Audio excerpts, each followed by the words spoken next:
The broadcast is now starting. All attendees are in listen-only mode. Welcome to today's Platinum webinar with your host, Todd Walters. Thanks, Andrea. Hey, it was fantastic seeing a good bit of you down in Orlando at the Platinum Millionaire Agent Bootcamp, where we spent, oh my goodness, the entire first day, the part of day two, on nothing but getting listings. And I was re-looking at that. I noticed that we were up to like 9 ways to leverage the listings that you were getting to get more listings. And it took just under 3 hours to walk through all parts of that. It was crazy.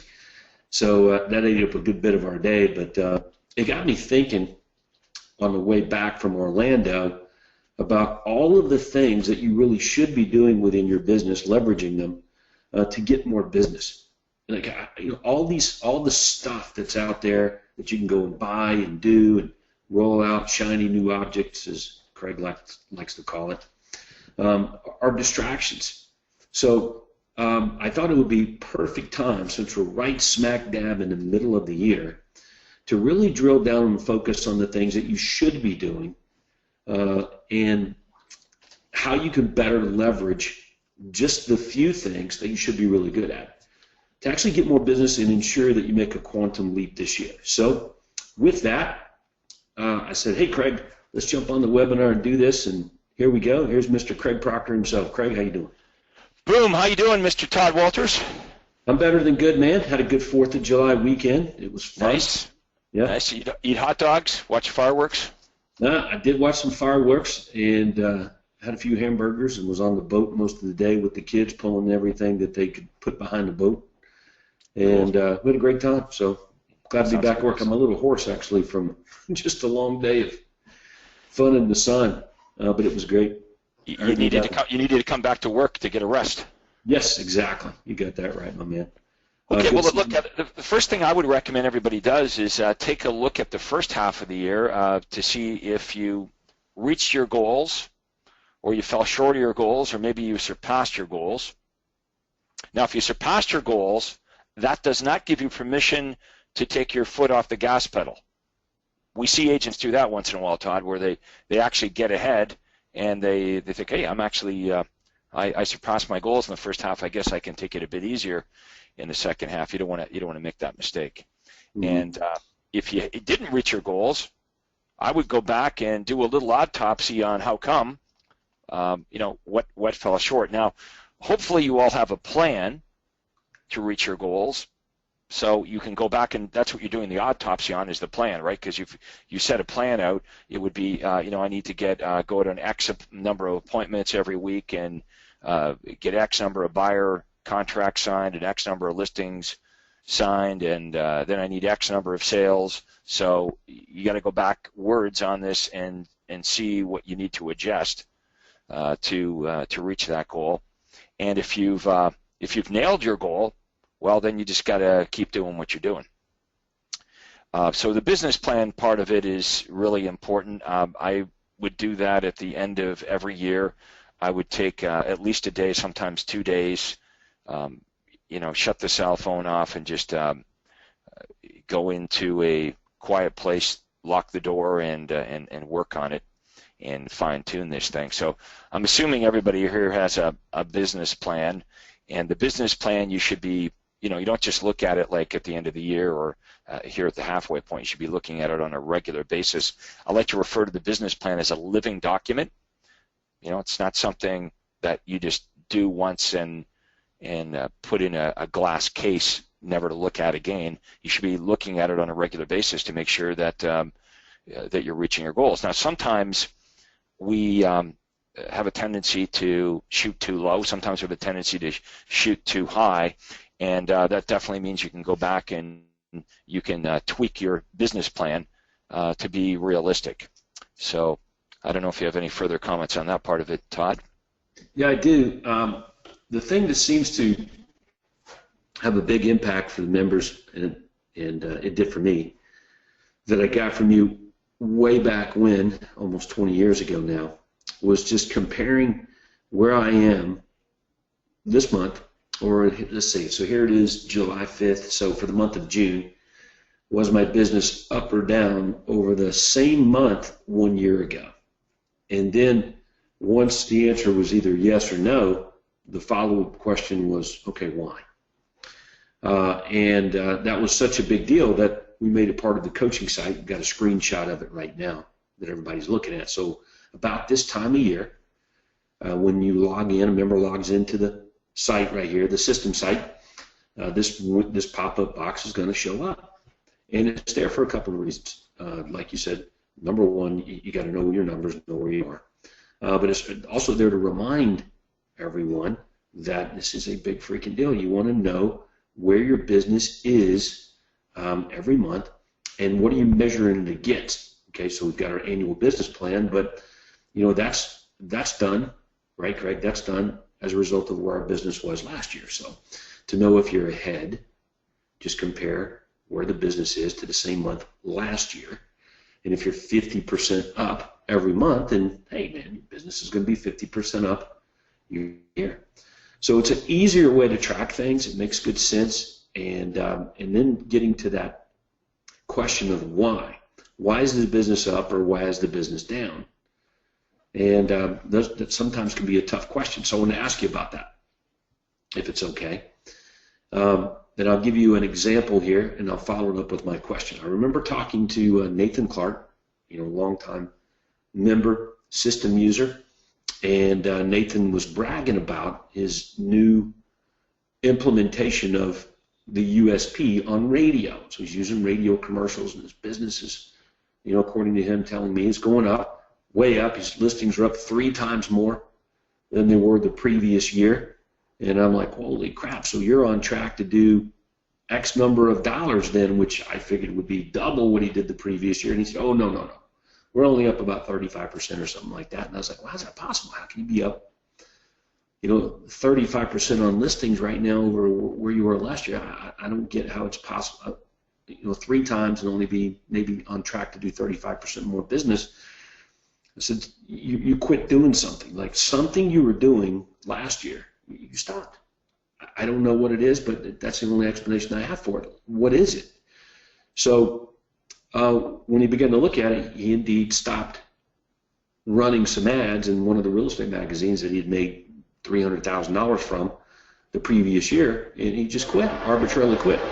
So I followed it up with Nathan by saying, well, if you made $300,000 doing something and it was profitable for you, why would you stop? And he didn't have a really good answer for that. So I reminded him and said, look, every month, dude, you got to look at your numbers. You got to compare it to the same month last year. But it goes deeper than this. This why question is you looking at everything you're spending money on and what you're making money from, okay? And you want to compare that same list to what you were doing last year. Otherwise, I don't know if you can get an accurate answer of why your business is up or why your business is down. So anyway, so that was an observation there when I was dealing with Nathan on it, but I know you've got some follow-up on it on why people quit doing the things that make them money. Instead, go from one plate to another plate. And it sounds ridiculous, doesn't it? But I have that. I hear it quite often.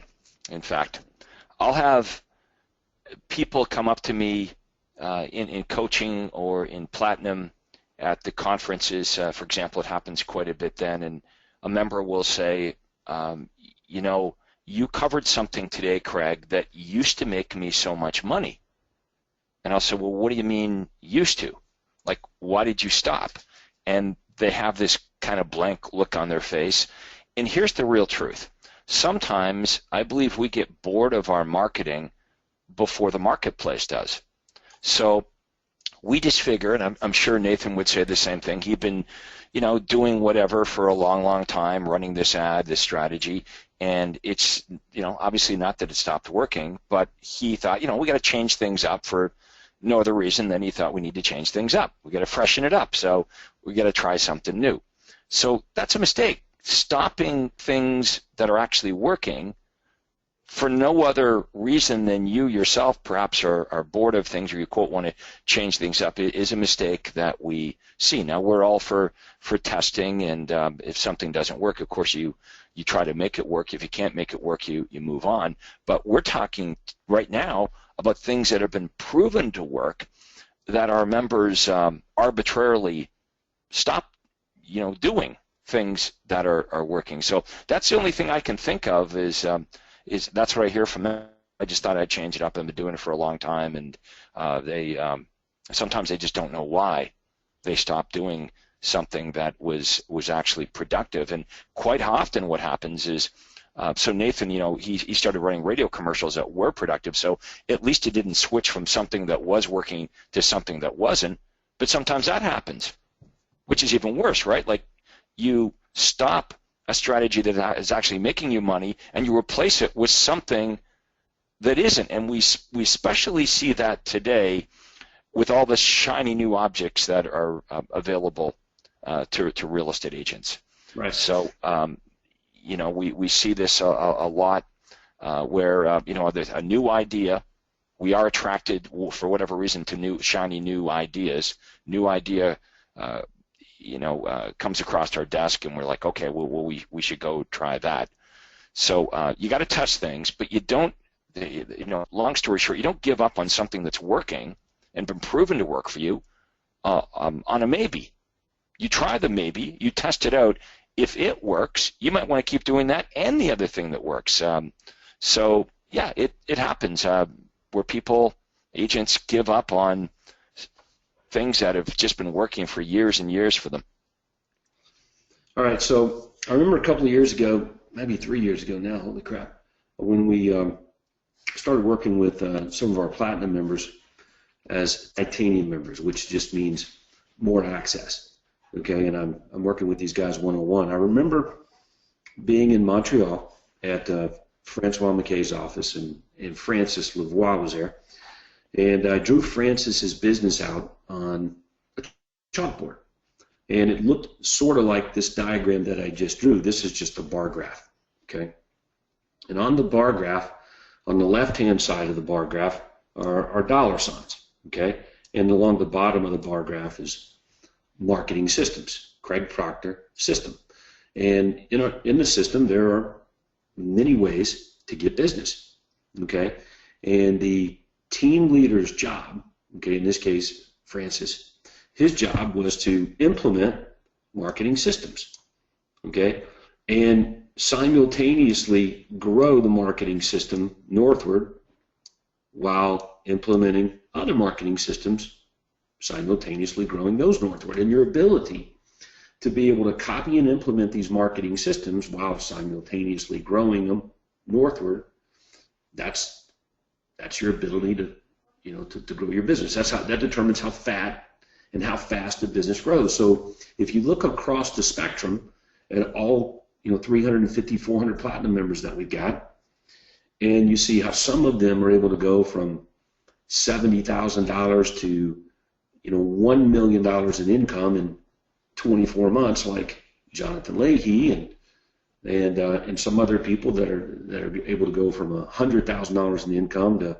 $1 million in GCI in 5 years. Well, the difference is just that.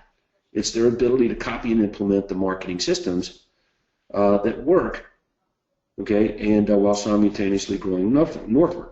So what I've noticed is that members will actually get a marketing system working, say pay-per-click marketing on Google, and then they'll grow that or duplicate that system maybe to Facebook and that sort of thing.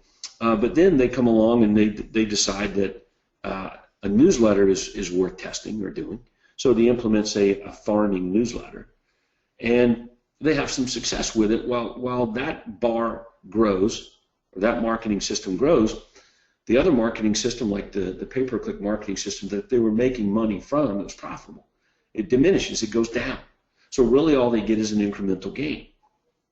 So the suggestion that we want to make here is that whenever you put a marketing system in place, like this little first bar over here on the left, and let's say it's pay-per-click marketing on Facebook, okay, for seller prospects, and it makes you money, you got to put a fence around it and not infringe on it. As a matter of fact, you want to feed it. I really like that. I like the first time I heard you say that, you innovate, you perfect it, and you build a fence around that. So let me give you an example of a little system that I built a fence around.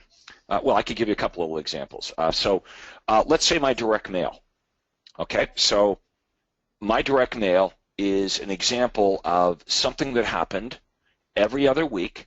20,000 postcards went out, which might sound high to some of you, but that's what I did, 20,000. Started off with 5, it worked, so let's do 10,000. Let's do 20,000. The reason I didn't do more than 20,000 is I was pretty much hitting all the homes in the area at that time. But 20,000 go out every single week. It's got nothing to do with me. Okay, so my assistant sends the paperwork to BXL, picks up the postcards, sends them to the post office. All the paperwork is filled out. We're going to the same streets, same houses every other week. That's an example of doing the research with your reality program, determining the highest turnover streets, building a fence around it, and then forgetting about it, right? The leads are just coming in every other week, got nothing to do with me. Here's another example, Sunday tour of homes, right? I perfect that little sucker, I innovate, I perfect it, I train my agents on how to do it, and I build a fence around it. Now, every single Sunday for 15 years in a row, boom, that thing just happens, okay? Build a fence around it, perfect it. So that's exactly what you guys want to be doing, is having multiple sources of income that have nothing really to do with you except for when the leads are coming in. Now, I can give everyone a good lecture about what to do with the leads, because most of you guys, it wouldn't matter whether you generate a lot of leads or not, because you're wasting the leads, because you're having people that aren't skilled call the leads back, but that might be a discussion for another day. Definitely is a discussion that should always be going, and I don't know if we could say that enough. I actually, at this past conference down in Orlando, Craig, at the with the Platinum members, I told my own story about a few times over the 15 or 20 years really, of being involved directly with your system as my business system. Whenever I got into trouble, in other words, whenever cash flow got tight, as it does for many of us, I got out of that tight situation just simply by picking up the phone and calling back the leads every time. It's funny how that's a last resort. Yeah. Right? Well, I guess if things really aren't going well, I guess I'm going to have to pick up the phone and actually call some people back. But here's my point. Could anyone on our webinar here today tell me anybody on your team that's more motivated to call the leads back and convert them, or who on your team would be paid more than you would be paid to call them back? Second question, if you're not really good with the universal callback script, how could you teach somebody else to be really good? So that's the difference between delegating it and abdicating responsibility. So here's what happens is you don't want to make the phone calls because you don't like it, and so you just get someone else to do it. And then the leads that were good become not very good. We have a question here, a chat question from my friend Sam here in Richmond Hill, Ontario. And we do encourage all you guys to type your chat questions in. We can take some audio questions. But just to warm things up here, let's go to Sam first. Sam says, what if something's working, but we have to go through so many leads and calls and appointments to get a sale? How do we improve the quality, or do we just find something, can't read that, something, and then replace it? Okay, well, Sam, who's calling the leads back? How do we know that we have to go through a lot of leads to get an appointment? My question would be, are you calling these back yourself to know if that's even true? Because in my experience, here's what happens, and it still happens today, by the way. Okay, so you guys know I have 2 salespeople in the office, and apparently, when real estate agents go to craigproctor.com and they request a business consultation, and if you guys want to go to my craigproctor.com and you can, I don't know if you can pull that up, just demonstrate here. Go to craigproctor.com and pull up a coaching consultation. I want to show everybody all the questions that realtors must ask before that lead would get to my office. And the point I want to make is normal people don't do this stuff, okay? Like, I'm even asking real estate agents if they're married. You might say, well, what business is you're married? Does your spouse work with you? We're asking a lot of questions. We're asking them what they make every year. We're asking them what other training they've had. These are pretty qualified leads. So my argument to my people that follow up the leads, because they tell me, the leads are no good. So let's just have a look here.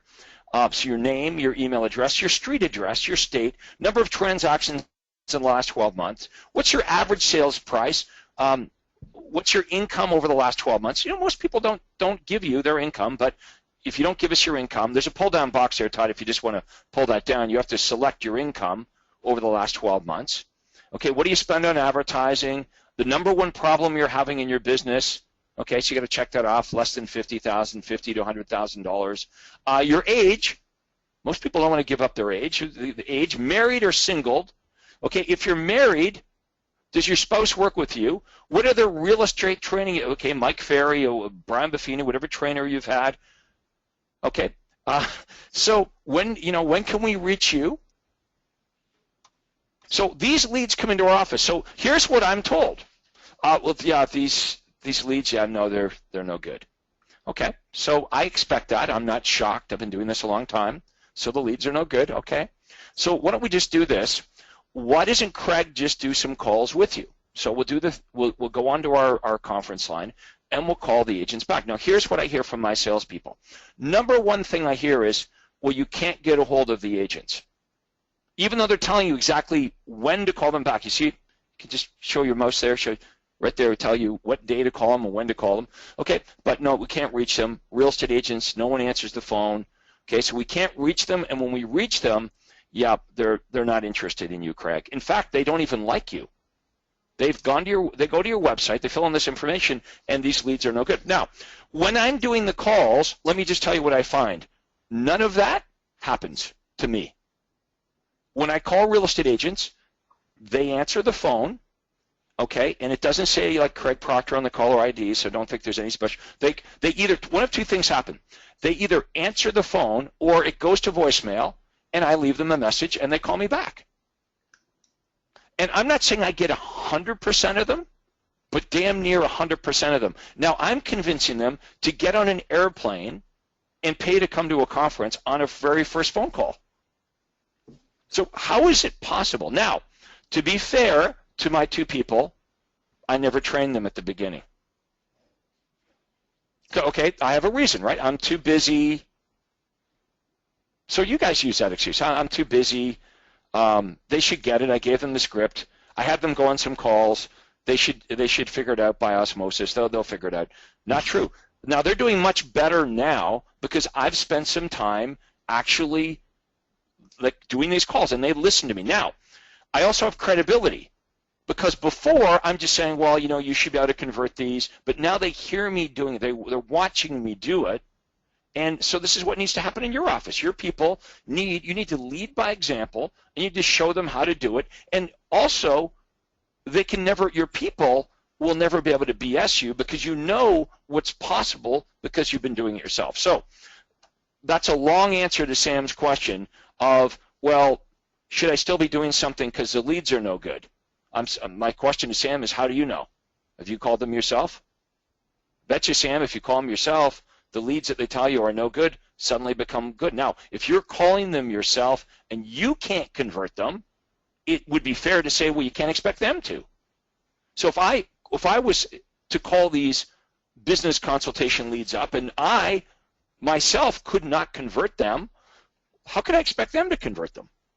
Impossible. So anyway, you've heard me rant about this before. We can't comment on the quality of the leads until we actually pick up the phone and call them. So whenever you run a new marketing campaign, what would be wrong with that? Okay, I want to do something new. I want something new on Facebook, Google pay-per-click, print, radio, TV. I want the new leads to come to me at the beginning so I can establish the quality of the leads, the conversion. What are the expectations? I'm not saying I never want to delegate this, but you can't delegate it to people that aren't trained or you're just abdicating responsibility. Never going to work. You might feel better. I know a lot of you don't want to make the phone calls, right? So you might feel better by saying, okay, I'm going to get Susan to make the calls. So, and for those of you that aren't really good with the script, guess what? Can't teach something you don't know. So that's sort of the starting point. Anyway, that was Sam's question.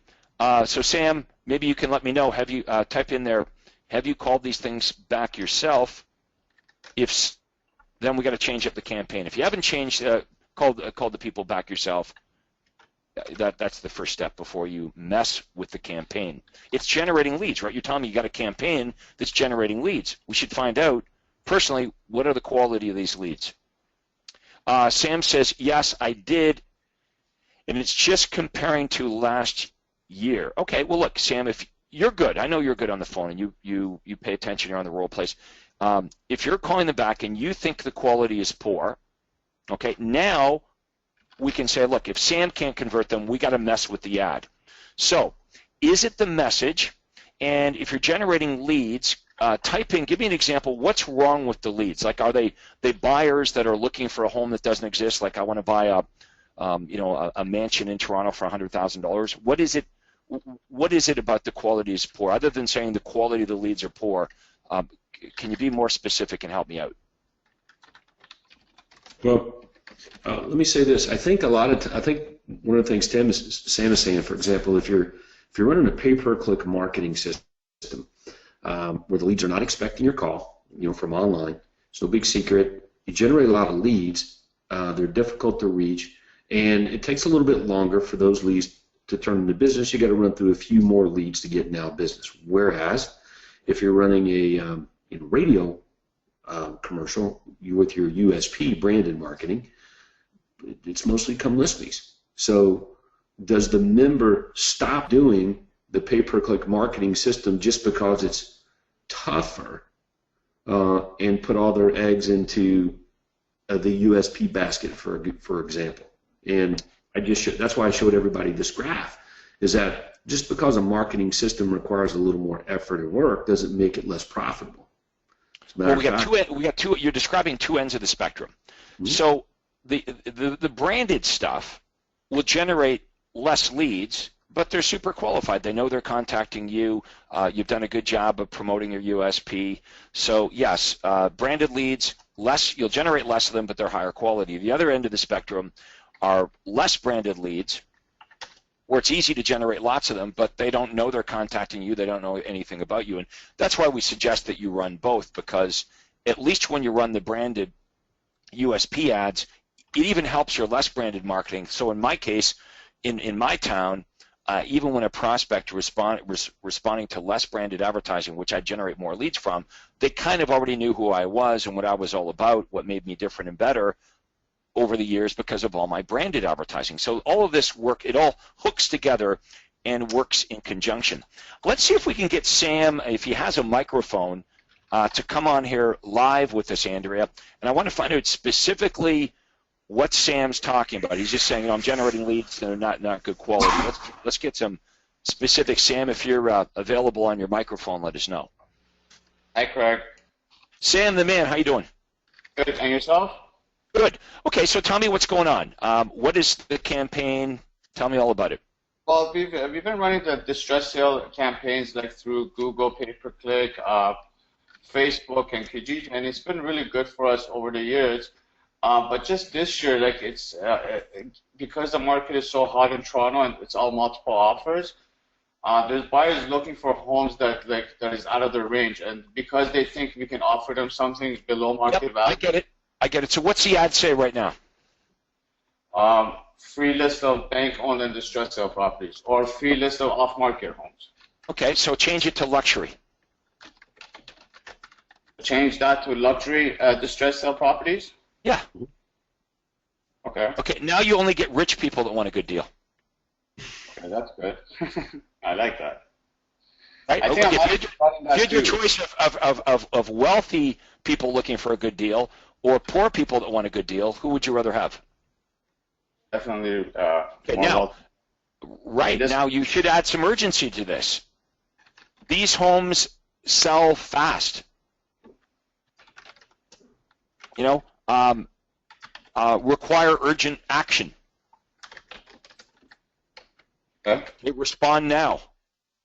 Because no one in Toronto, that wouldn't be a secret to anybody in Toronto. Like how about this? Overpriced houses require urgency. Bad deals require urgency. So if you want a list of good deals, you need to respond right away. This is a list of good deals. There will be a lineup for these houses, and throw your name in the hat. Right.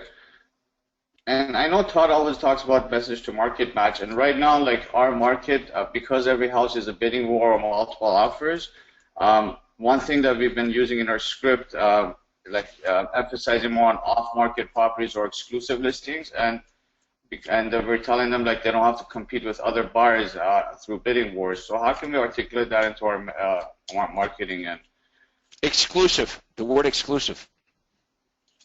Exclusive is better than off-market for buyers? Exclusive list of off-market properties. Use it all. You don't have to pick. Got it. Thank you. All right, that's what they're that's the other fear they have, right? One fear all buyers have in Toronto right now, or any hot market, is I'm missing out on some of the properties, right? Like they're selling before I have a chance to even know about them. So I've got these. You're hinting that you've got hard to find properties, and they're going to get exclusive access, priority access to these properties. So what good would there be knowing about a property that's going to sell before you even know about it? So that's the hot button you want to hit is you're going to have a chance to actually buy one of these properties by coming through me. Right. All right, hope that helps, Sam. Let's go back to Todd. I know he's got a bunch of stuff he wants to cover. It's actually in the script, beat out other buyers to hot new listings. So, and it's funny, yeah, I'm still finding that, real estate agents, if you look at our follow-up script, and I'll try to throw that up here in a moment, it has all those components already in it. Like, it's almost like, Craig, when you wrote it, okay, like you had a crystal ball, okay, when you said, would you like to get the pictures, descriptions of homes that match your home buying criteria from all the real estate companies? Our list includes distressed sales, bidding, foreclosures, company-owned homes, which obviously is a language that the public can relate to as, quote, off-market properties. Like those are listings that real estate agents don't have. Okay? Yeah, it's funny because I started off in the script, I said, would you like a list of ordinary homes that you could find anywhere, but I didn't have a lot of success with that. Yeah, and when you say beat out other buyers to hot new listings, obviously is... Well, at first I said get it at the same time or even after the other people. That didn't work either. So, in other words, the language really is in the script. If I don't know, I would just use that, and everybody's pretty good. So, yeah, but one thing you added there, I threw up here on our bonus list as a bonus, leveraging exclusivity in all aspects of the business. And it goes to what Sam was just saying, that if I want to make a difference in my business for the rest of the year, okay, and things are really going well, my business is up, things are going well, we want to continue that process, but I want to get even more business. So what do I do differently? Do I add more marketing systems? Do I spend more money? I don't know. But one thing that I've noticed, and what we spent most of the time on in Orlando, was just doing a way better job at what we were already doing, primarily via exclusivity. Trying to be better than our competition, okay, is a lot of work. Like, I don't even know how you measure that, but it's much easier to be different. Like when we run through all, say, 6 special ingredients in the USP marketing and systems, like the statistical USPs, selling homes for more money, they're more likely to sell, selling them faster, the leveraging testimonials or third-party endorsement, risk reversal or removal altogether, like your home sold guaranteed or I'll buy it. Or you're the agent with the buyers.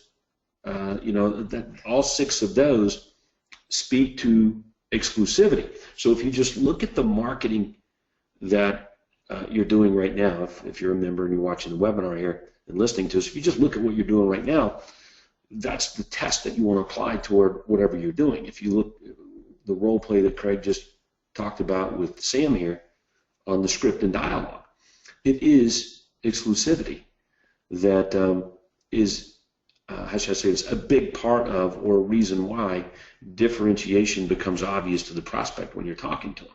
And I think that we're so close many times to our business here, even though we've got the system, we're being trained on it, that we lose sight of those things. So I can go right now to probably 100 or more of the Platinum members' profiles on a very public site like Zillow, and there's really not much difference between the member over the others, especially for the newer ones. But if I go to the guys that have been around a little bit more, that work every day on their business and understand this whole thing of exclusivity, you would see that. You would see the difference. Those 6 things I just mentioned are obvious in the profiles. Even the photo of the agent has the USP in it versus just a regular agent photo. So things like that. So, and we could go on. So let's just recap here where we are. So I went into this, wanted to get at least 3 big things here that can make a big difference in the last 6 months of this year for all the agents. Okay, the first one was what pops up on the coaching site, which is, hey, is your business up or down over the same time last year and why? And to avoid moving from one full plate to another full plate, just shuffling things off the plate and adding more stuff on, understand that part of looking at the numbers is what you're spending money on and what you're making money from month over month, year over year, so that you'll know what's profitable for you a year ago, 2 years ago, 3 years ago, and you don't stop doing the things that make you a profit. Yeah, so Sam was right. You can definitely get find easier ways to convert business if you like radio and television and that sort of thing, but it does come at a cost, a big cost many times. So, but that's another marketing system, and that's again part of that graph and chart that we looked at. So anyway, well, here's one more thing.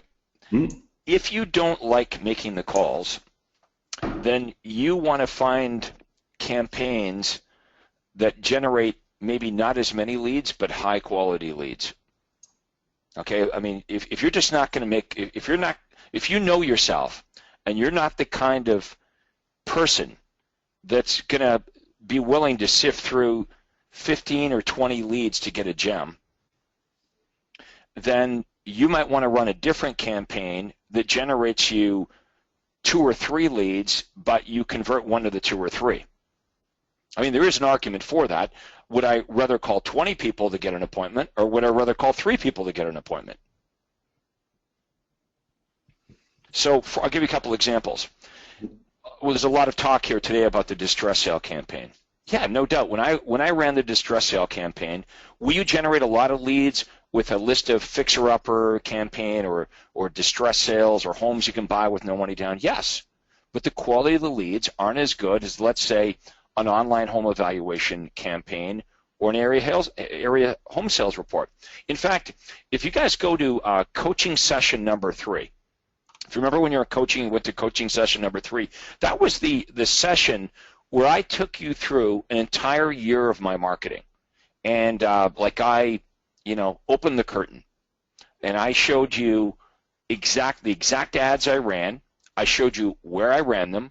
I showed you how much each ad cost. I showed you how many leads I generated.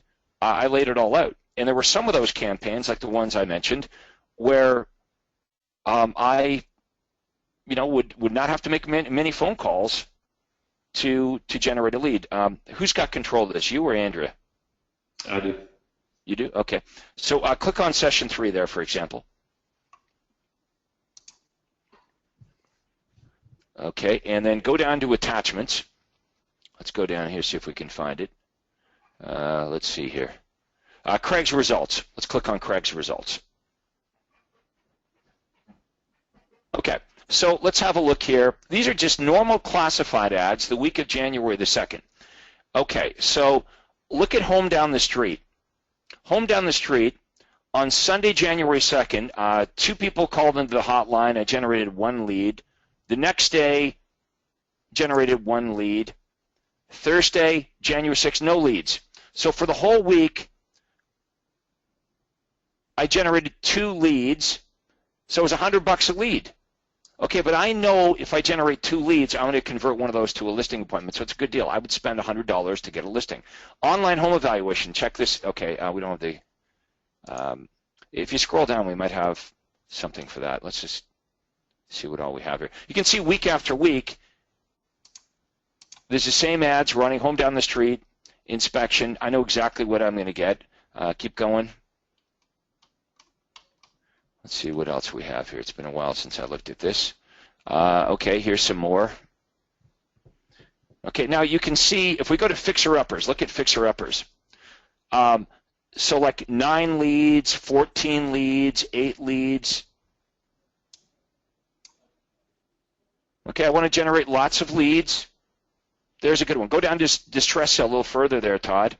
Look at 5 leads, 7 leads, 9 leads. So that's my point is, when I run the distress sale, fixer-upper ads, if I just want to generate lots of leads, those are a couple of campaigns.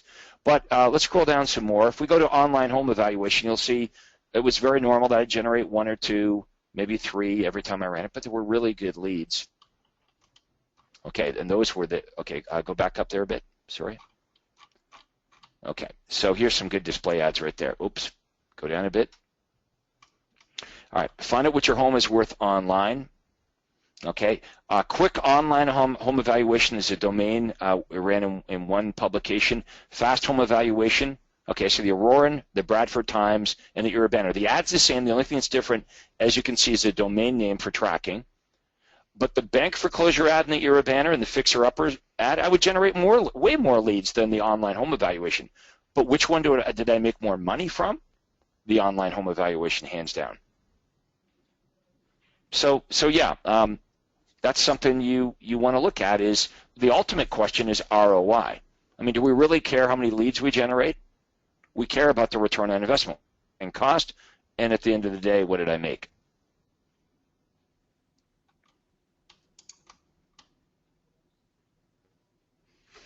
Yep, you get a lot of leads from that right there, and I'm with you on that. Is that a lot of members confuse numbers of leads versus the real ROI? Oh yeah, they get excited as if we somehow get paid by generating leads. And here's the other crazy thing.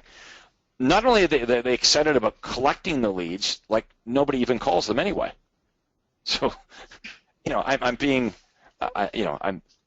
I'm sure you do care about the leads, but I'm trying to make a point here. Is the leads are valuable, and they need to be treated very carefully.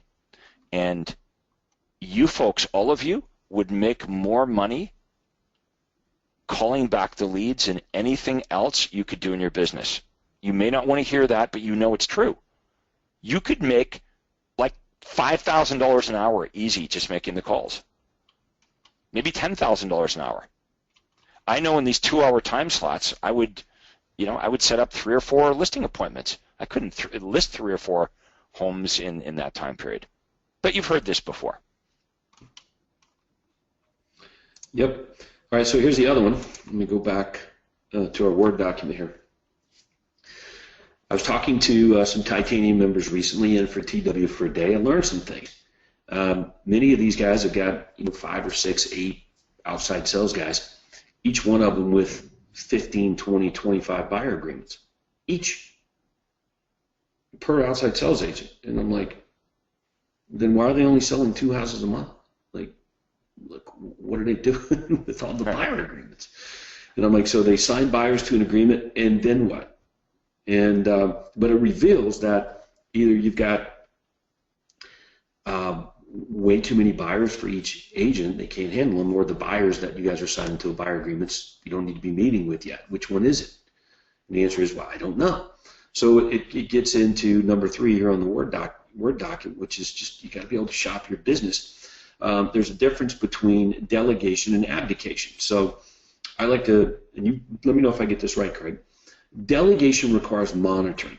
Okay, in other words, when a lead comes in and we give the lead to the best inside sales agent, if it just stops there, then we don't know if the lead was called back, and we don't know the results of the process. conversation if they even had it or not. So within 48 hours, we had a system in place to go back and look and say, okay, what happened with the lead? Were they called back? What were the notes? What happened? Do we need to call them again? You got to have measurement. Right. You got to measure. You got a measurement on the system. Mm-hmm. So I think without that, it's just what we call abdication. So a couple conferences ago, I looked for some volunteers in the audience. Sarah Reynolds was kind enough to raise her hand. And so I said, what happens when we call the number on your for sale sign? She goes, well, here's what's supposed to happen. I'm like, okay. So we called the number on the for sale sign, and she had it going directly to, I believe it was her inside sales agent. Number rang live to her ISA. And I said, okay, well, then the ISA runs your business. It's their business. They decide whether the... how do you know they're even being called back at all? Right, exactly.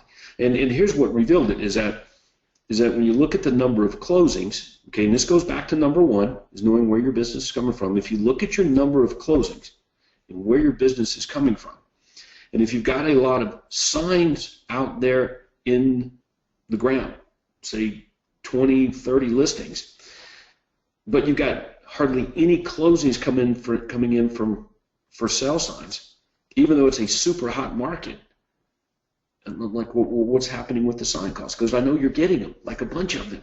Where are they going? How come they're not turning into closings? So all of those things are clues, and this is why you have to shop and dig into your business on a monthly basis.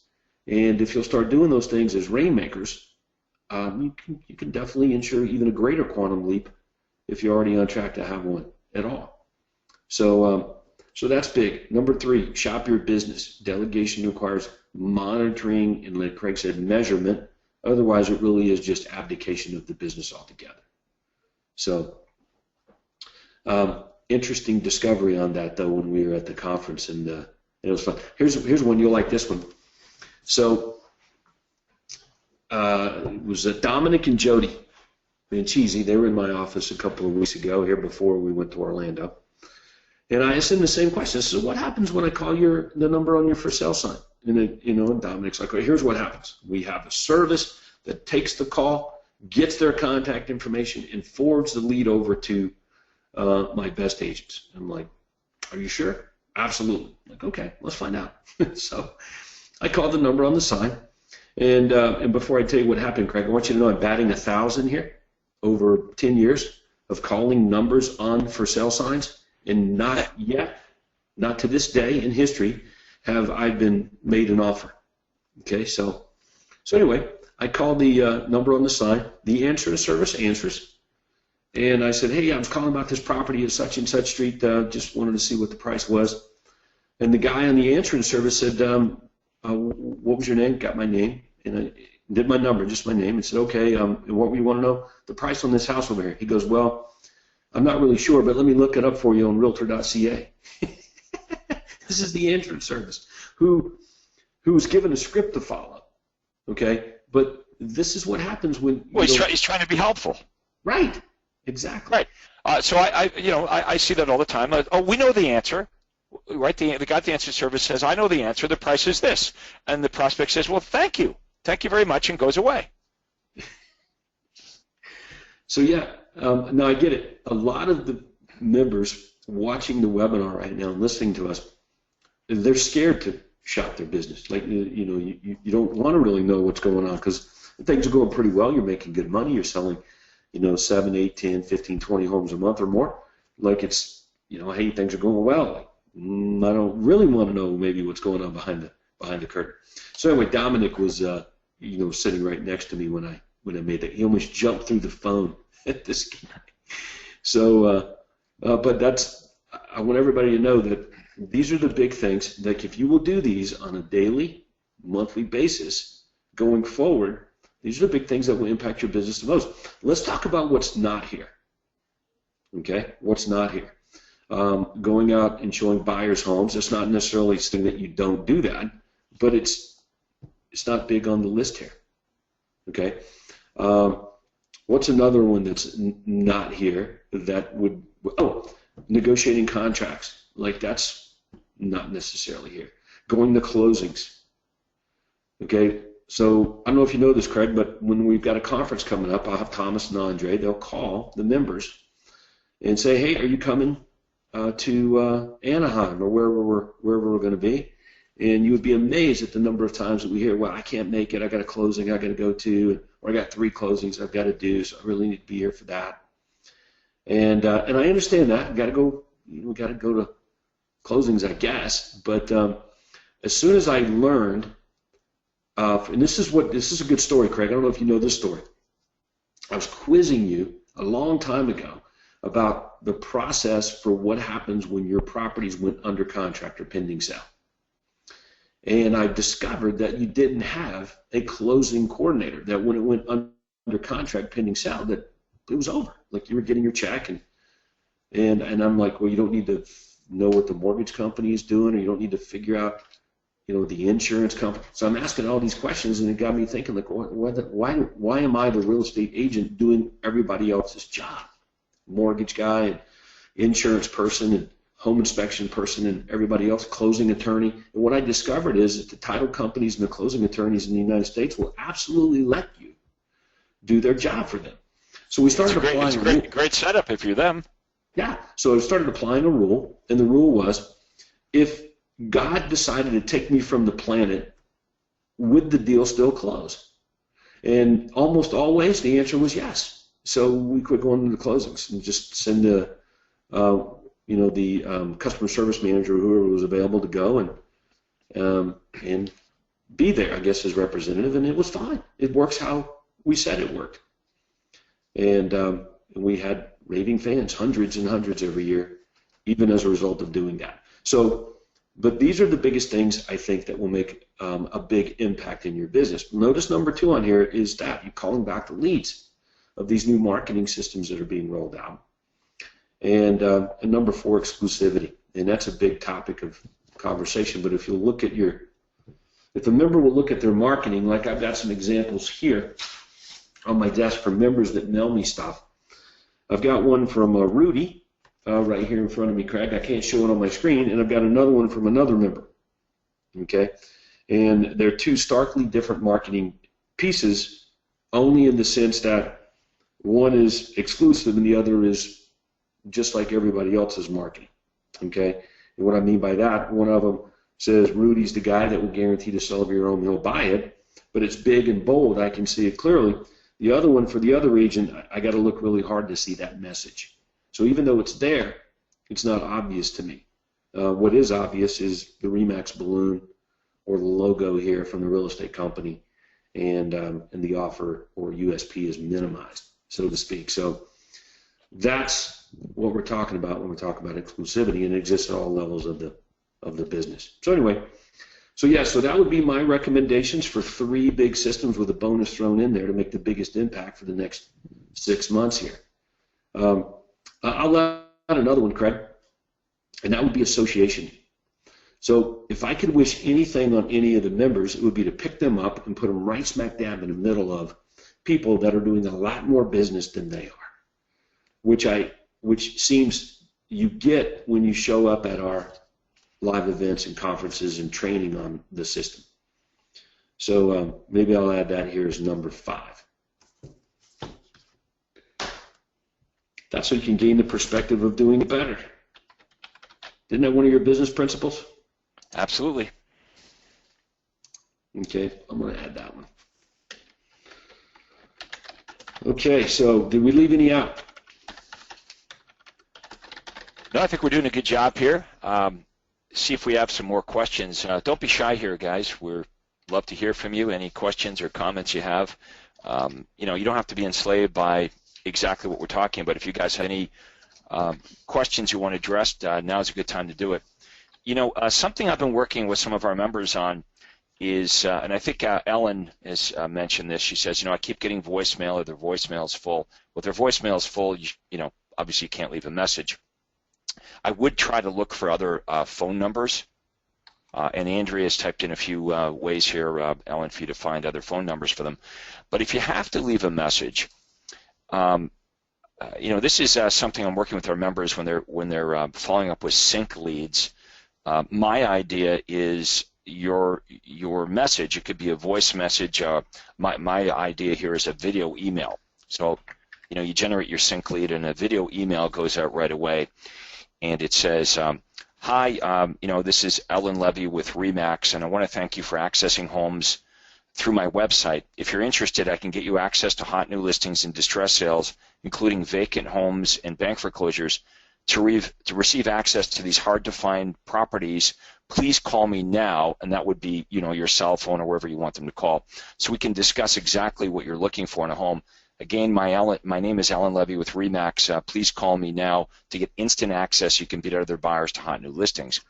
So, this is what I hear from members, and I know members. If you've got inside sales agents or team members calling back the leads, you hear the same thing, right? That we can't reach the prospects won't answer the phone.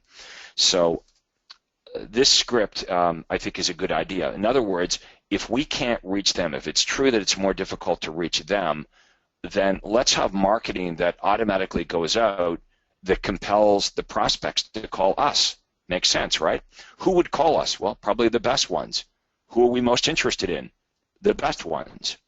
So, I would think about having a plan in place where if you can't reach them, okay, or you're not going to keep calling them over and over, that you're finding a difficult time reaching them, that you try to find other phone numbers for them, or if you have to leave a message, it better be a pretty good message. Here's a message that wouldn't work. "Hi, this is Ellen Levy with Remax, and my husband and Barry and I were really looking for a commission check, and it would be most helpful if you could call me back so I could sell you a home." Okay, so we can't do that. Now, that's an exaggeration, but I would be interested, Todd, in knowing what kind of message our members are leaving when they can't reach people, prospects, or if they even know, if it's a team member calling them back, whether they have even measured that, whether they actually know if a message is being left and exactly what language is being used. We have to take ourselves out of real estate here for a minute. So let's say it was an insurance agent that called. Okay, what would compel you to call the insurance agent back? So here's probably what wouldn't work. "Hey Todd, this is Joe from Joe's Insurance. We do auto and life and insurance, and anyway, I'd like to sell you some insurance. So if you could kindly give me a call back, make sure you've got your credit card handy." Yeah, as opposed to, "Hey, if your house burnt down, there's a good chance you wouldn't have enough coverage to replace everything." Yeah, got to be benefits. So I'm probably exaggerating things to make a point. I'm sure none of you leave a message that badly, although it may give you pause, right? You might be thinking, "Gee, I don't know what my people are saying when they leave a message." I betcha they say something like this: "Hi, this is my name from ABC Realty, and I'm trying to reach you. Could you call me back?" Here's what the prospect hears. That's a salesperson. Not only am I not calling them back, whenever I see that number on my caller ID, I'm not going to answer it. Ellen says, "Video message, I love it." Well, makes sense, eh, Ellen? You're good in front of a camera. Get in front of a camera. You could do it on your iPhone. You send a video like it's a message. "Hi, it's Ellen. Good news. This is Ellen from Remax. Hey, I want to thank you for accessing houses through my website. By the way, if you're interested, I can get you access to all the hot new listings, distress sales here in the DC area, including any vacant homes and bank foreclosures. This way, we'll be able to get you access to the really hard to find properties, but you've got to call me right now. My cell number is, so we can discuss exactly what you're looking for. Again, my name is Ellen Levy with Remax. If you could call me right now, I'll make sure you get instant access so you can beat out all the other buyers to the hottest new listings. Hope to hear from you soon. Take care." Something like that. Yep. So I threw the message up here, and we started talking about this a while back. But this is the message, and you're right, a video email, just a simple video email, so looking right into your... Well, there's many things we can test here, okay? We could test a video email. We could test just an email, like just, right? What else could we do? Well, we have their phone number, so we could send them a text we could text this message to them, or if you had their email address at some point, you could email. You have their phone number. If they come into sync, you have their phone number, right? You have their email address, so you can text them, you can email them. If you have their phone number, you could also voice blast them. You could send them a voice message. So we got 4 different ways to reach them.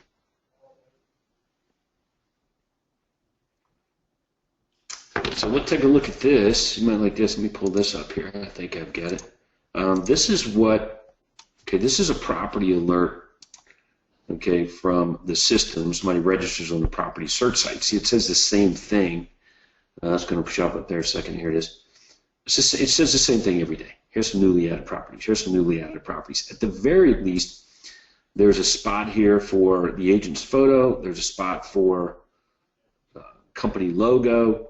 So let's just switch that from a picture of Kenya to a video. Special message from Kenya. Click here. Boom.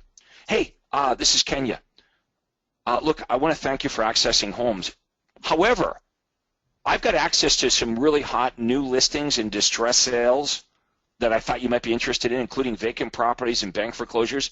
But I need you to call me right now so we can access these hard-to-find properties. If you call me on my cell phone, these properties will not last. So if you're interested, please call me now. Here's my number.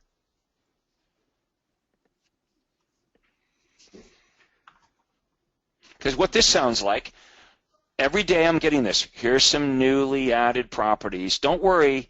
Tomorrow we're going to send you more. There's no urgency here. It does do that. And I get it that the stick system, which is really what that is, drives people back to the site. We're always going to be here every day sending you homes. Now you can buy them from us, or of course, you might just prefer to drive by them and call the listing agent if you wish. It's up to you. Yep, so that's big. Hopefully everybody made a good note of that. We've got that right there. I'll leave it up there for a few more minutes. If you haven't copied that down, please do so. Give it a go. Okay, Vic's saying Sync said they can't put a video. Well, I don't know if that's true, Vic, but you can send an email to video, right? Yeah. Right, the lead comes in. Where's it go? It goes to your phone. So you have saved on your emails or a text message, right, in your text, you have a video. Hey, this is Vic. I have a question. Just kidding. This is Vic, and I want to thank you for accessing the homes. You just go through the script. You can send that out manually. Mm-hmm. It's probably better manually anyway, Vic, because here's the thing. Would you want to send that message out the second that a new lead comes in automatically before you've tried them? No. You would only send that message out after you've tried to reach them 3 or 4 times for a couple days. The best thing is to call them. I'm kicking myself for sharing this with you guys, because now what you'll do is, here's what you're going to take away from the webinar. So what Craig says is never call the leads anymore, and we're just going to send out a video of us saying this. That's not what I'm saying. I'm saying you call them and you do your best to try to reach them, because that's always best. But a big point that you guys are making is they're really hard to reach, and we give up and we never reach some of these people. Or we give the leads to someone on our team that's not as good as us, who's not really as motivated as us, and they leave some lame message saying, yeah, this is John from Vic's office. Look, 2 things are clear. You don't really want to hear from me, and I don't want to talk to you either. So anyway, if you're interested in buying a home, give me a call here at Vic's office. Okay, you're only going to send, so I want you to have this video email created, Vic, so you can send it out when you need it, not like automatically, just it's there. Or it's a text that you've got the person's number, you type in their number and you send the video out. It's not personalized with their name, right? It doesn't say, hey, Todd, so you can just use it over and over again. Now, I don't know if this will work. It's better than us just not leaving a message or leaving a non-compelling message. I'm just thinking it's what you would say, right? If you reach them, it's what you would say to them. And will all the prospects that receive this message call you? No, but the best ones would. Well, what if I just invented a little system here while we've been together where you can get the best people that you can't reach to call you, then I'd say it's been a pretty successful webinar. Linda Moore says she's enjoying Craig's sarcasm today. Thank you. Thank you. Linda, this is what 20 years in the real estate business does to a person.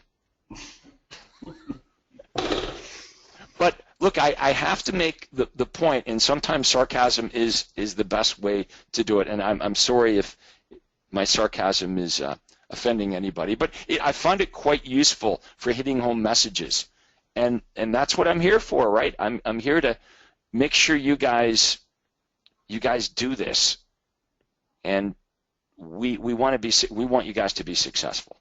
I want you to be successful more than anything, even if it means I have to be a little bit sarcastic on the call. But okay, I'll tell you what. I am not going to be sarcastic for the rest of the call. So let's turn it around. This will be the completely positive Craig for the rest of the webinar. No sarcasm. So let's try that. Why? Okay, well, here's what it sounds like. I'm sure you guys are all doing a great job, and you're reaching everybody, and I want to compliment you guys on that, on reaching everyone and spending. I want to compliment you guys also on spending a lot of time with your staff, training them so they're as good as you. See, even when I say that, it still ends up sounding sarcastic. I can't stop. Yeah, no, he's trying. Okay, what's next? All right, so do we have any, I know you're looking at the questions here. Was there anything specific that we missed? Well, let's go through them here. And by the way, we'll take audio questions too. Yeah. Hey, while you're talking about that, I'll throw this back up. Let me open up my window so I can see the audience view. I'm just looking at this automated email that Vic says can't really be edited, but I got two images here. I get an image of the agent, I get an image of the logo. And just like I can edit the logo image to include a USP, I can edit the agent's photo to include an offer, okay. a message. So what if it's just the photo of Kenya here, but the text is changed to what we've been talking about here today. So it's not a video of Kenya talking, but it's a picture of her with that language there. We could do that. It's a problem. It's just like a business card template, or the picture. If I go to Zillow and I pull up some of our members' photos on Zillow, they've actually put in the photos messages, offers, USPs, those kinds of things. So it can all be done. It's just a matter of how to use the template. And I'll find some examples that do that and get those on the site for everybody to see. These are kind of things we work on too, at the live events. So when we're Orlando, I'm going on the overhead and the coaching site, and we're going through each system and looking at actual ways and methods of doing that as these questions occur. A little tougher on a webinar because you're not prepared for it, but at the conferences we got more time, we can do that. I love the shopping your business part of it, because every example you gave, the member said, well, here's what I think happens. And as soon as I hear that, here's what's supposed to happen, or here's what I believe happened, here's what I think happens. That's the team I want to mystery shop. Hardly any of our members say, this is what I know absolutely certainly happens. And by the way, I'll give you guys a hint. When you're in a room with Todd and Todd says, look, what we're going to do now is we're going to mystery shop you guys, and we're looking for volunteers, put your hand up. Because if you put your hand up, he won't pick on you. He's going to look for the person that doesn't have their hand up.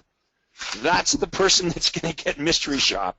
Because if you put your hand up, we're pretty confident that your team is probably doing that part of it right. Mayra is asking a question here. I hired an answering service. What question should I have them ask the sign calls? Well, I think that's a bad idea, having your sign calls go to an answering machine. If you have a team, like I get it, like, you're off the clock at some point. But I would, for me, it only goes to an answering machine after 9 p.m. Okay, I would have team members take the calls. I would have those calls rotate to team members, and all the notes should be entered in.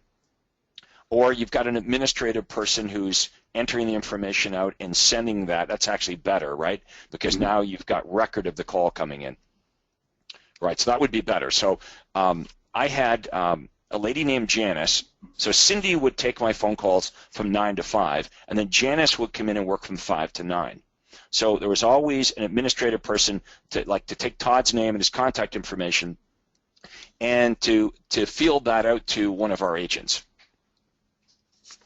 And then you've got to train the agents. Now the problem is if it's just a answering service, I don't know, can you trust them that they're going to do this properly? I'm just saying it was hard enough to get Janice to do it, and she was working right under my thumb. So after 9 o'clock, I know. Here's where the problem. After 9 o'clock, it would go to an answering service, but that same person answering the phone is also answering the calls for the towing company across the street. That's right. They're going to screw it up. So it's like the example I just gave where the guy went to look up the price on Realtor.ca, the insurance service guy, for Dominic. Okay, so Mayra says, well, they're live operators. So here's what we're going to do, Mayra. What I want you to do is to mystery shop it. Okay, so if we really want to know what's going on, so Mayra, what you do is tonight or whenever, you call in and you pretend you're a buyer interested in one of your properties. Okay, because they don't know who you are, right? They don't know your voice. If they do, have a friend or someone else in your team do that. And let's see how they do. Now, I really wouldn't want the live operator asking too many questions other than their name and their contact information. They shouldn't be giving out any information. They shouldn't be giving out, for example, the price or the address of the property, because then you'll have nothing. If the prospect can get the information they want without leaving their contact information, they're going to go away. But that would be a good idea, Mayor. Why don't you mystery shop them, see what happens.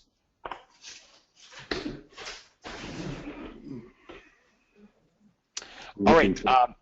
What other points do we got to make before we wrap this up? Because we're 20 that was the biggie. I mean, look at it.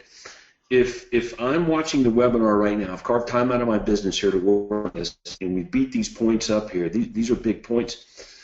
It really comes down to just these things. This is all about working on your business. It's not really about a lot about working in it. See, when you're calling back the leads, and I think maybe we're not really clear on that, Craig. When you're calling back the leads, it's not only to the point of calling back the leads to convert them to face-to-face appointments for us and our sales team. It's that you learn things about the leads, about the system, on whether it's working or not. So you benefit multiple ways from calling back the leads. I don't know if members really understand that. It's not that we want to jump on the phone with a cup of coffee, call back leads and book appointments. Every phone call we discover how good our marketing system is. Who's the best person for this particular appointment? I didn't realize that my marketing piece was generating business like that. I wonder if I can change some words to generate a different lead, just like you were talking about with Sam earlier. Just add the word luxury. Those are things you discover when you actually call back the leads, for example. So it may appear to be working in the business, but you're actually working on it as you go along. So we have a few hands that are raised here. I'm not sure. I don't want to leave any questions behind, so let me know before we wrap it up. Go ahead. Yeah, go ahead. Okay. So Alexandra has her hand raised, I believe. Andrea? Okay, I don't see her hand raised, but I can pull her up. Hold on one second. Okay, it says a little question mark here. Is that? Oh, that's wrong. Okay, that's a question. Yeah. Question. Okay, so I'm reading this wrong. Okay, apologize, Alexandra. Okay, so Carol, Sandy, and Vic. Of course, Vic's got a question. So we got 3 hands. Am I missing anybody? Nope, you got them all. Okay, let's do that. Okay, we'll go with Carol first. Okay. Carol, you're muted on your end. Hit the red mic button to open your mic. Carol, we'll give you just a couple more seconds. Okay, let's move on to Sandy Casella. You're also muted on your end. Hit the red mic button.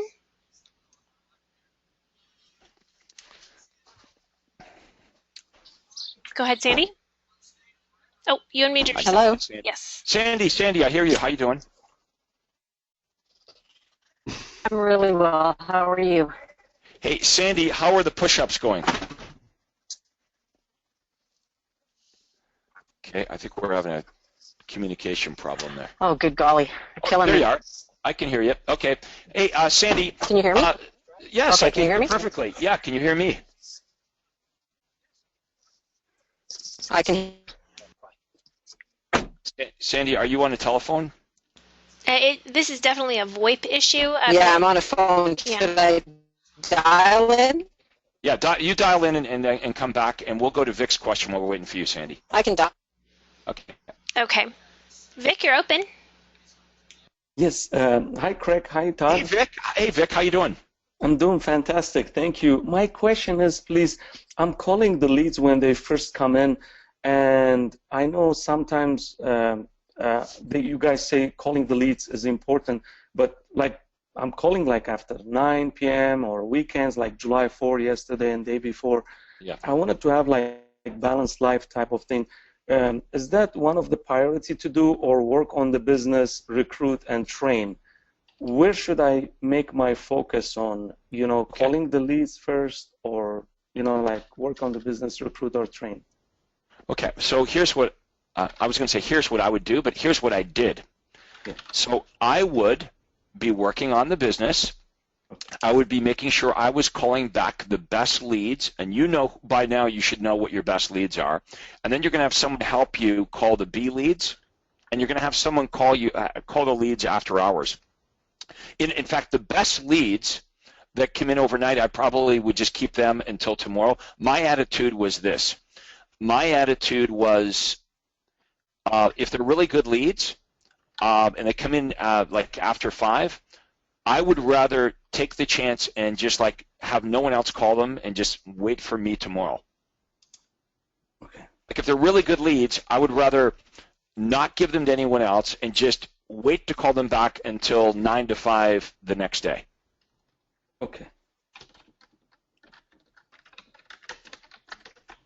Because you're the surgeon, right? You're the best.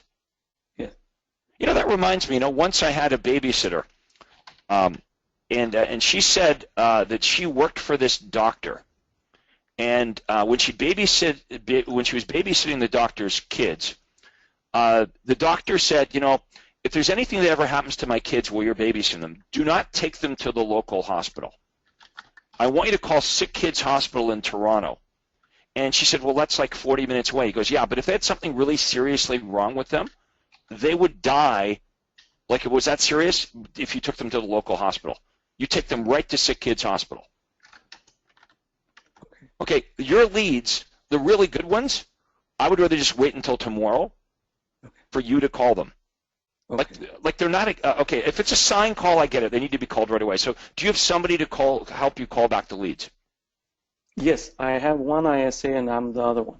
Okay, so you're going to train them to call the leads you don't want to call, because there's some of them that are not good enough for you, and there's some that are going to come in after hours that you want dealt with. So that person gets those.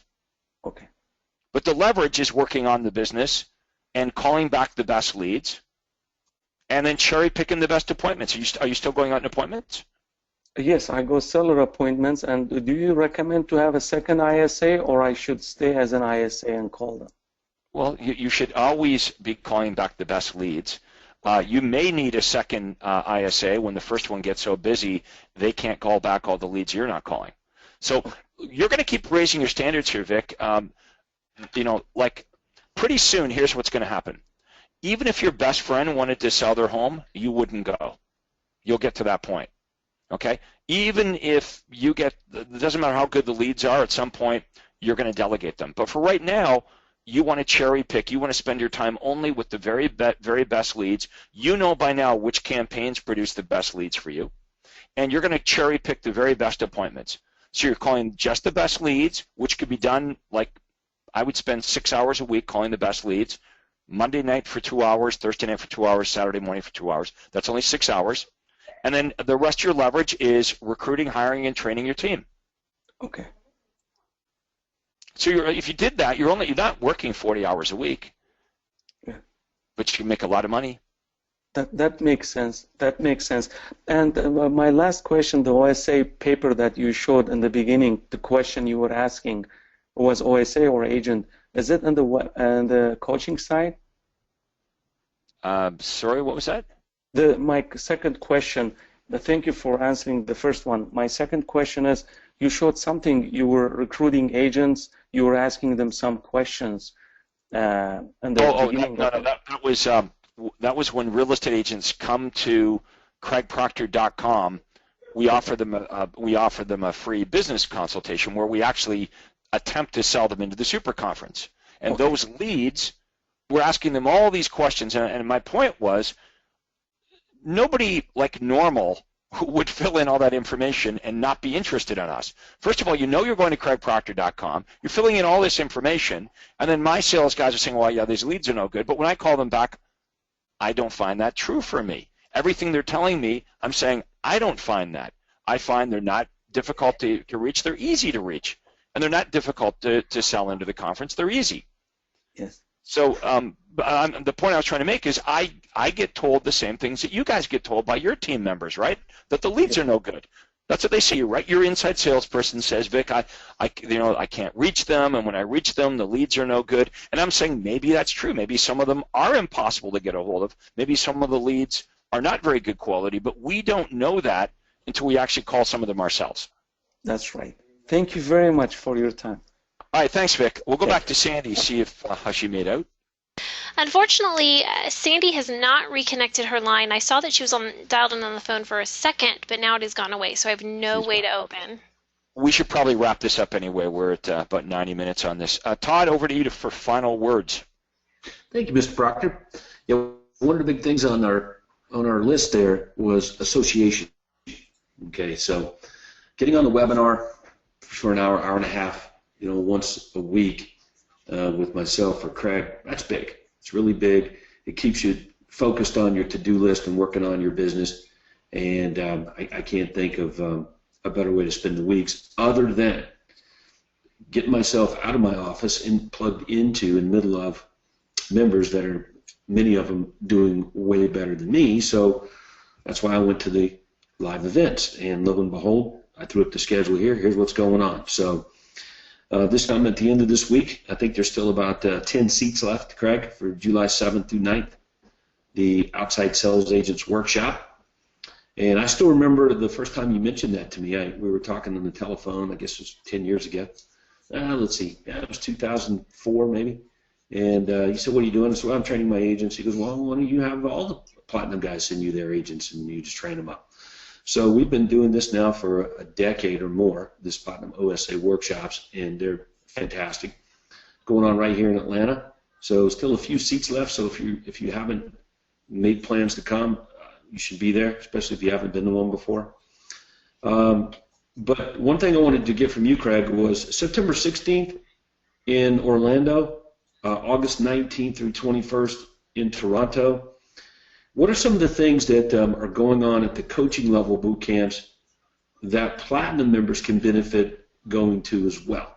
Because I know how some of these guys think. You're like, well, I'm Platinum right now. I don't really need to go to a coaching level boot camp. But, I mean, for me, I can't get enough training from you. So I know you've had Platinum members showing up at the coaching boot camps. And you're not I think some of the things that we talk about can't be talked about enough. Sure, we repeat some of the things over and over again, not because we like to hear ourselves talk, but some of the things need to be repeated over and over again. Here's a question. How many of you train your team on a regular basis? I did, and so did Todd. So every Monday for 20 years, I trained my team. And every Monday, I train my team on a different piece of the system. I took a different aspect of the Craig Proctor system, and I would teach them that, and I would reteach them every single week. So we might work on scripts. We might work on the listing presentation, the buyer presentation. We might work on follow-up. But every week, I did that for 20 years, every Monday. And you might think, well, why would that be necessary? Because a lot of the people that were on my team were with me for the entire time. So I don't know, either they like me or maybe I'm paying them too much money. I don't know which it is. But and still today, if you take a look around at all the people that are with me, they've been around for like 20 years. James McDonald, Todd, Lester, many of the coaches, Ruth in my office. Well, it's the same thing for my real estate team.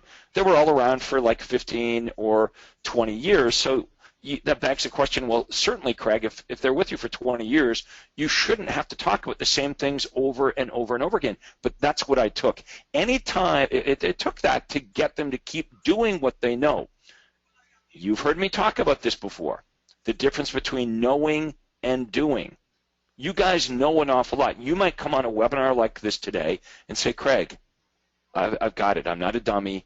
I've heard you and Todd talk about these things over and over again, but are you doing it? So it's always about trying to close the gap between what we know and what we do. Now, of course, we do also talk about new things, new ideas. Like today we talked about this script that I came up with that you could text or email to prospects who you can't reach. Okay, so we do talk about new things. But today we also talked a lot about the basics. Okay, so that's what you get from coming out to the training. You get two things. You get new ideas and you get reinforcement on old ideas. And to get back to my team, whenever I stopped training them, our sales would drop noticeably. Whenever I slacked off on the training, sales would drop. Whenever I upped the training, sales would go up. And you've heard me say this before, right? The old saying is, people forget to do their job over the weekend.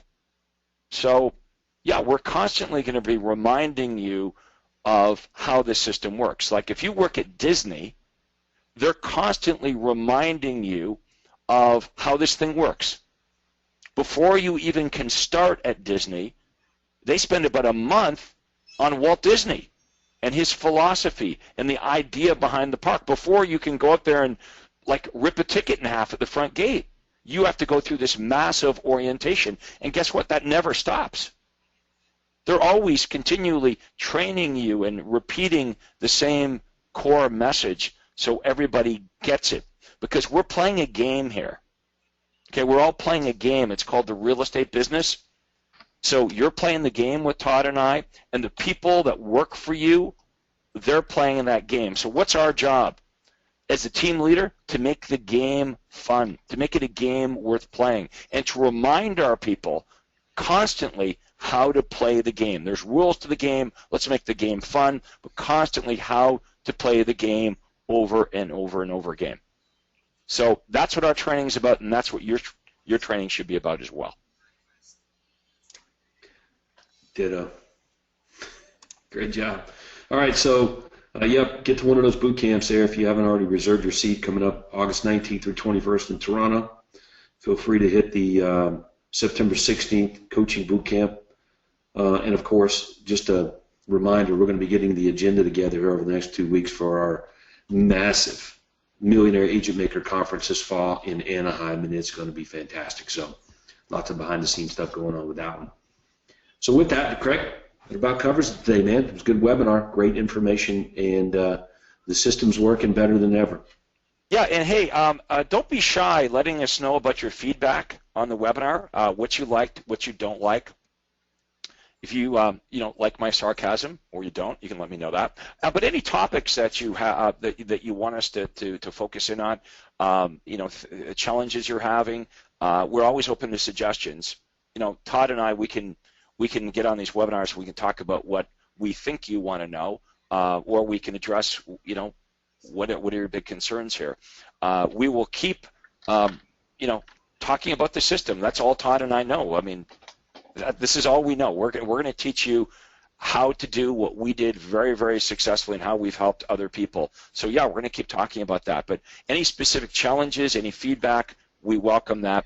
You can email that to Todd. So everyone have a fantastic day today. Thank you very much for being in the Craig Proctor program. Big thanks to Todd and Andrea, as always, for doing a great job. And that wraps it up for today. Thanks, guys.